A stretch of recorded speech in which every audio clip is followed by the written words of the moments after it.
are to welcome a new month together. Can you believe it's December? Again? Already? Yes, it seemed to arrive pretty quickly this year. But then again, I was warned when I turned 21, an age that seemed to take forever to arrive and seems forever ago, that every year after that 21st birthday milestone would fly by. And it's true. Every year comes and goes faster than the year before, which is why our focus for this month will be the gift of presents. Not presents that we exchange during the holidays, but the presents of ourselves. And when I thought about the gift of our presents, there were striking similarities with presents that we exchange. For example, oftentimes we make assumptions about the gift depending upon the packaging. For instance, how about the packaging of the old family car passed down to a recent high school graduate?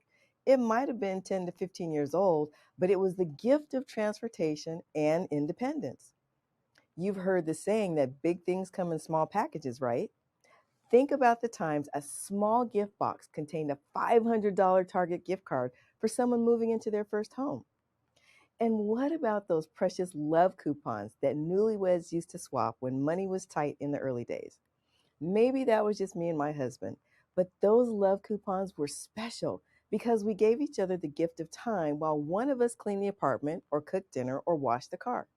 The packaging was a slip of paper, but the gift was something that either of us would appreciate getting from the other because of the act of love that was being offered. How many times do we overlook the packaging we show up in as people and miss out on the precious gift of the soul we've just encountered? Maybe like the older family car, you've underestimated the gift of people who've been around the block a few times, but still get the job done, know where the potholes are in life, and know how to navigate around them, like Henry Kissinger. Maybe, like a small gift box, you've underestimated the gift of people wrapped in petite packages, like the mentally tough and athletic powerhouse of Simone Biles. Maybe, like a love coupon on a sliver of paper that has a kind gesture scrawled on it, you've underestimated the gift of people that society would consider to be insignificant because no one has taken the time to know their story. People are gifts. You are a gift, and time together is so precious. That simple reminder was the gift of 2020. While there are several different holidays that are celebrated in the month of December, they all have a few common themes. In keeping with the spirit of diversity, inclusion, and belonging, I want to share a little bit of background about a few of those holidays with you today. Some you've heard of, and some might be completely new to you. Let's check out the different celebrations represented by the gifts around the tree. Let's start here. Snowflakes.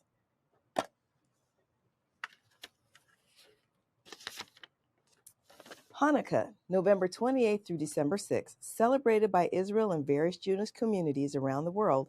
Customarily, celebrations include meals with traditional foods, the lighting of the menorah, and 8 nights of games and lights. Let's look at this one. Black and gold. See a theme? Rohatsu, December 8th, celebrated by Buddhists.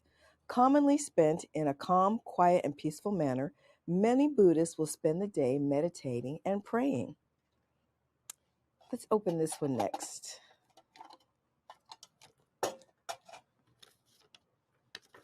Las Posadas, December 16th through the 24th.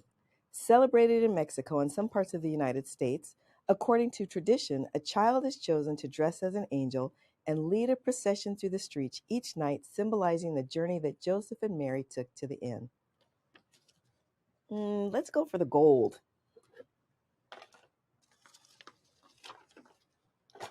Christmas, December 25th, celebrated by Christians and non-Christians by decorating the tree, doing a countdown till Christmas, and making the elf on the shelf do mischievous things around the house.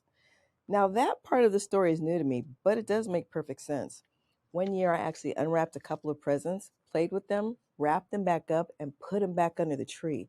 Mom never knew until years later when I told her. Well, the last and final gift that we'll unwrap is this one. Kwanzaa, December 26th through January 1st, celebrated by African Americans and Pan-Africans. A central place in the home is chosen to display and gather around the Kwanzaa set, and other symbols are placed on it or immediately next to it to symbolize their rootedness in their tradition. Of course, these are very general descriptions of each holiday, and I encourage you to become curious about the breadth and depth of them and others when you have a moment. I think you'll find something interesting and surprising about each one.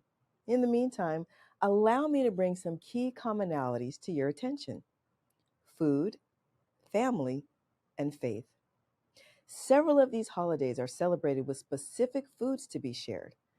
Family and the exchange of gifts at one point or another are at the center of most of these holidays.